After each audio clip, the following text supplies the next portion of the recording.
Hello बच्चों। आज के लेक्चर में हम लोग स्टार्ट करने वाले हैं। नो, आज के लेक्चर में कोई लेक्चर नहीं होगा। आज ऐसी बात करने वाला हूँ, कैजुअली बात करने वाला हूँ। आज के सेशन में हम लोग बात करने वाले हैं कि न्यू सिलेबस के बारे में। काफी लोगों का मुझे क्वेश्चंस हैं कि सर अभी क्या होगा, कैसे होगा। तो मैंने सोचा कि एक वीडियो बना दूं, सही इंफॉर्मेशन देने की कोशिश करूंगा आपको।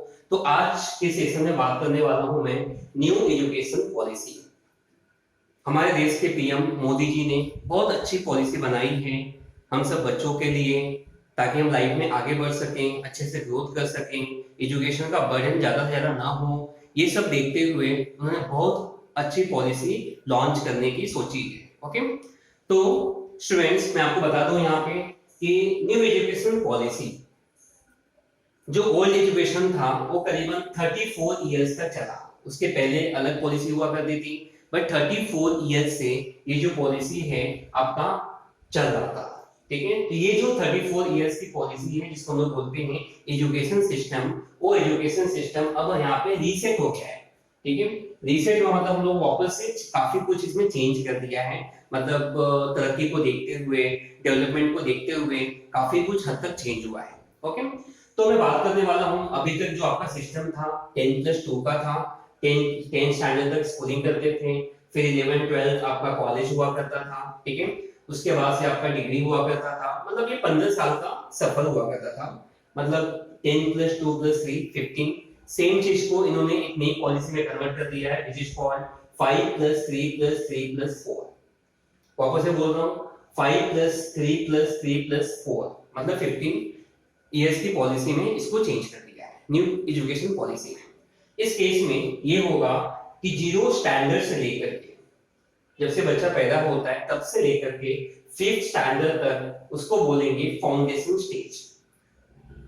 काफी कुछ पेरेंट्स के द्वारा सिखाया जाएगा, जैसे उनका बोलना क्या है, किस तरह से चलना है, बातें करना है, छोटी मोटी बातें जैसे पेरेंट्स आज तक सिखा रहे थे वैसे उस तरह से सिखाई जाएगी।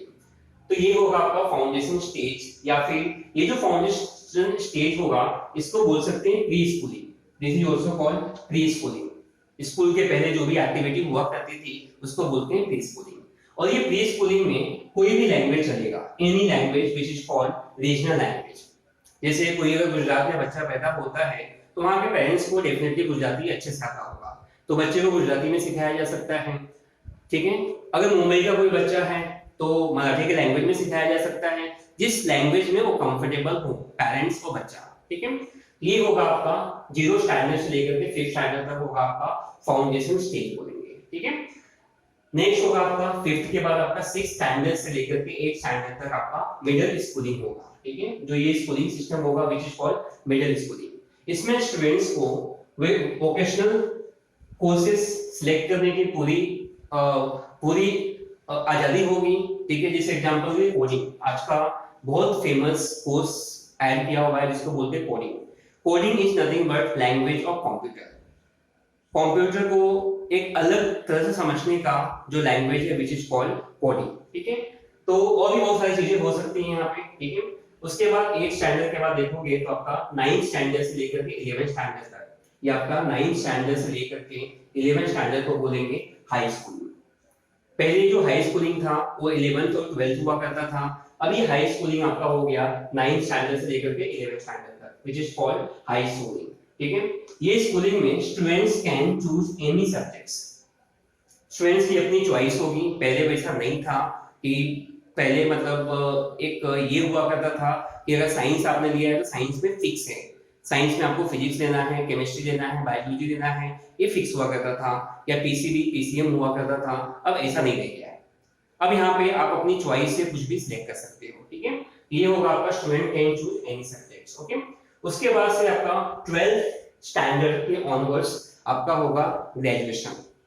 अब तक ग्रेजुएशन बेसिकली 3 इयर्स का हुआ करता था, लेकिन अब ये जो ग्रेजुएशन होगा आपका 4 इयर्स में डिवाइड किया हुआ है, 4 साल में डिवाइड किया हुआ है। ठीक है, तो आप देखोगे तो आपका ये जो ग्रेजुएशन होगा इसमें 4 साल होंगे आपके। फर्स्ट ईयर होगा, सेकंड ईयर होगा, थर्ड ईयर होगा एंड फोर्थ ईयर होगा। ये 4 साल में इसको डिवाइड किया हुआ है। अब फर्स्ट ईयर में आपको मतलब यहाँ पे ऐसे भी सिस्टम है, जैसे अभी तक वो क्या हुआ करता था कि अगर कोई डिग्री ले रहा है, फर्स्ट ईयर में है, पढ़ाई छोड़ दिया, तो एक फेल का सर्टिफिकेट मिलता था। वो बोल भी नहीं पाता था कि मैंने फर्स्ट ईयर मतलब थोड़ा मैंने एंजॉय करके पढ़ाई की है। बट अब ऐसा नहीं होगा। कोई स्टूडेंट्स अगर मान लो कि फर्स्ट ईयर कंप्लीट करता है, तो उसे फर्स्ट ईयर कंप्लीट करने पर एक सर्टिफिकेट मिलेगा जो कि जॉब प्रोफाइल में ऐड कर सकता है। नेक्स्ट आपका अगर सेकंड ईयर कंप्लीट करता है, सेकंड ईयर, उसके बाद अगर अपना एजुकेशन छोड़ देता है, तो उसे उसको डिप्लोमा का सर्टिफिकेट मिलेगा, ठीक है। और उसके बाद थर्ड ईयर में अगर बैचलर की डिग्री मिलेगी उसे, थर्ड ईयर कंप्लीट करता है तो उसे बैचलर का डिग्री मिलेगा। अगर वो फोर्थ ईयर तक जाता है तो उसे रिसर्च का डिग्री मिलेगा, ठीक है। ये रिसर्च पीएचडी लेवल पे हुआ करता था नॉर्मली, बट आपको ये फोर्थ लेवल पे ही आपको रिसर्च का डिग्री मिलेगा। इस तरह से काफी एजुकेशन सिस्टम को इन्होंने चेंज करने की कोशिश की है और बहुत अच्छा है। मैं आप मुझसे पूछिए, मेरे हिसाब से बहुत अच्छा है, कुछ भी इसमें प्रॉब्लम नहीं है। उल्टा आप लोगों की एक्टिविटी बढ़ गई है, आपकी स्किल्स बढ़ गई हैं, आप अपने स्किल्स को डेवलप कर सकते हो सब्जेक्ट के साथ में, ठीक है। उसके बाद अगर हम बात करें यहाँ पे कोई स्ट्रीम नहीं है इसके अंदर। स्ट्रीम का मतलब समझते हो ना, स्ट्रीम का मतलब कोई साइंस नहीं है, कॉमर्स नहीं है और आर्ट्स नहीं है।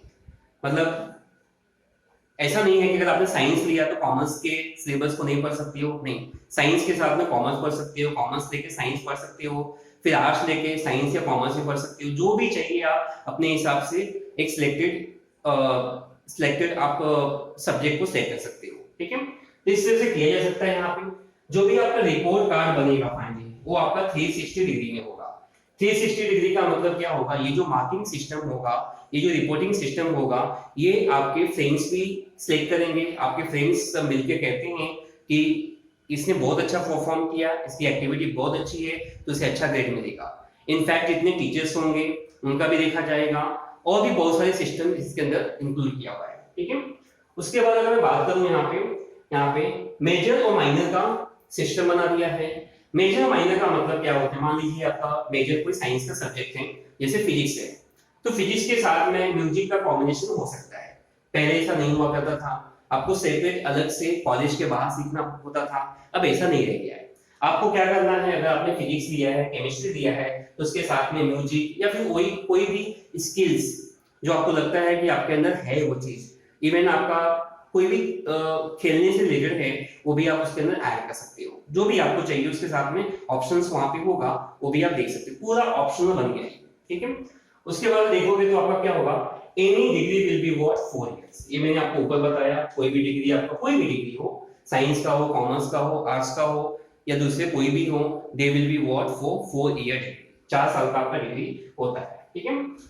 उसके बाद से अगर हम देखेंगे यहाँ पे, all schools exams will be semester wise, ठीक है। अभी तक आपका नॉर्मली 2 सेमेस्टर हुआ करता था, 2 यूनिट टेस्ट हुआ करता था, बट अभी ये सेमेस्टर में होगा। ये सेमेस्टर सिस्टम इंजीनियरिंग में चलता है, first semester, second semester, third semester, fourth semester. अभी आपका ये जो सेमेस्टर सिस्टम है आपका स्कूल में हो जाएगा, ठीक है। उसके बाद syllabus will be reduced to core knowledge, ठीक है। आपका जो सिलेबस है, आज तक बहुत कुछ रिसर्च हुआ है, बहुत कुछ जानने के लिए है, लेकिन सब कुछ स्टूडेंट्स को, सारे नॉलेज स्टूडेंट्स को कंफ्यूज करते हैं, बहुत नॉलेज कंफ्यूज करता है। तो यहाँ पे कट टू कट रहेगा। यहाँ पे कोर नॉलेज का मतलब क्या, जिस टॉपिक के बारे में रहेगा उस टॉपिक का बहुत डेप्थ में रहेगा।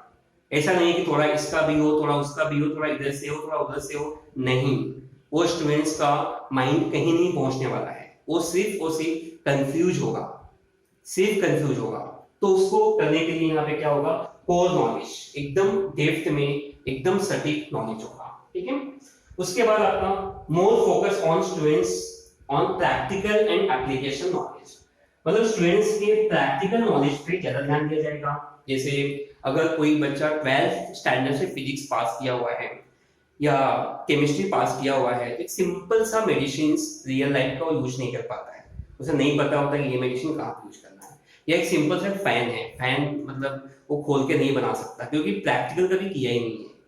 तो नॉलेज के नाम पे 2 चीजें होती है, एक होता है थ्योरी, एक होता है आपका प्रैक्टिकल। सिर्फ थ्योरी काफी नहीं होता है, मैक्सिमम प्रैक्टिकल होना चाहिए। अगर मैं बात करूं यहाँ पे फॉरेन का, बेसिक फॉरेन में यूएसए वगैरह में जो बेसिक एजुकेशन सिस्टम है कुछ ऐसे ही है, उसी को देख करके ये बनाया हुआ है, ठीक है। तो अगर मैं बात करूं यहाँ पे तो प्रैक्टिकल बेस्ड ज्यादा बातें होगी, मतलब कोई भी चीज अगर सीखोगे तो रियल लाइफ में कहाँ पे यूज कर सकते हैं उस पर ज्यादा अप्लाई होगा। ओके, तो ये आपका प्रैक्टिकल एंड एप्लीकेशन, एप्लीकेशन का मतलब रियल लाइफ में कहाँ पर यूज कर सकते हैं इसके बारे में होगा।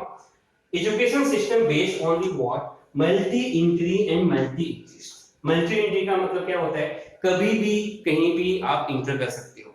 अगर आप डिग्री के फर्स्ट ईयर में हो, आपको लगता है कि नहीं साइंस अभी नहीं, मुझे कॉमर्स में जाना है, आप कॉमर्स में जा सकते हो। कॉमर्स से आप आर्ट्स में जंप कर सकते हो, जैसे चाहिए वैसे कर सकते हो। लेकिन माय डियर स्टूडेंट्स, मैं आपको बताऊंगा, एक बात सजेस्ट करूंगा, रूल्स भले ही बनाया हुआ है, लेकिन आप जिस चीज को लो, साइंस लो तो साइंस के हिसाब से चलो। क्योंकि अगर आपने first year second year science किया है तो थर्ड ईयर फोर्थ ईयर में कॉमर्स समझ में नहीं आएगा। तो फर्स्ट ईयर सेकंड ईयर में कॉमर्स है तो थर्ड और फोर्थ भी आपका कॉमर्स होना चाहिए, ठीक है। तो सेम यहाँ पे ये हो जाएगा आपका multi entry and multi exist का कॉन्सेप्ट। उसके बाद अगर बात करें यहाँ पे, कोई भी स्कूल या कॉलेज का जो मैनेजमेंट होगा, उनका जो फी का सिस्टम होगा सेम फी स्ट्रक्चर में भी दिया है। उनका फी का स्ट्रक्चर होगा सेम होगा, मतलब वहां पे जैसे करप्शन की वजह से काफी कहीं कहीं पे डोनेशन लगता है, वो सिस्टम काफी हद तक बंद होना चाहिए, ऐसा रूल्स में कहा गया है। तो अभी आपको बता दूं कि ये रूल्स हैं, काफी कुछ अभी आना बाकी है। हो सकता है कि मैंने कुछ मिस कर दिया हो या थोड़ा समझने में कुछ गलती हो गई हो, तो इसके लिए मैं माफी चाहूंगा। बट अभी तक जो मुझे इंफॉर्मेशन मिला न्यूज से यहाँ वहां से, वो मैंने आपको शेयर करने की कोशिश की है। और पार्लियामेंट में भी पास होना अभी बाकी है। तो माय डियर स्टूडेंट्स, जितना हो सके आप इसे समझने की कोशिश कीजिएगा। इस एजुकेशन सिस्टम से, न्यू एजुकेशन सिस्टम से आपको डरने की कोई जरूरत नहीं है। आपको सिर्फ और सिर्फ इसको फॉलो करना है, जो कि बहुत ही सिंपल तरीके से बनाया गया है। आपका जो स्टडी का बर्डन है काफी हद तक कम हो जाएगा। और रट्टा फाई करना, रट्टा मारना, पढ़ना, राता पढ़ना बिल्कुल नहीं। बट हाँ, साथ साथ में कुछ कंडीशंस भी हैं। स्कूल कॉलेज जाना बहुत कंपल्सरी हो जाएगा, आपको जाना ही पड़ेगा, जाके एक्टिविटी करना पड़ेगा, उन्हें दिखाना पड़ेगा। वो जो पहले आप चीटिंग करते थे या किसी का भी आंसर कहीं से लिखते थे, वो नहीं चलने वाला है, ठीक है। So okay my dear students, आज के लिए इतना ही है, जो कि मैंने काफी अपना नॉलेज शेयर करने की कोशिश की। तो आप जितना यहाँ से समझ सकते हैं समझने की कोशिश कीजिएगा।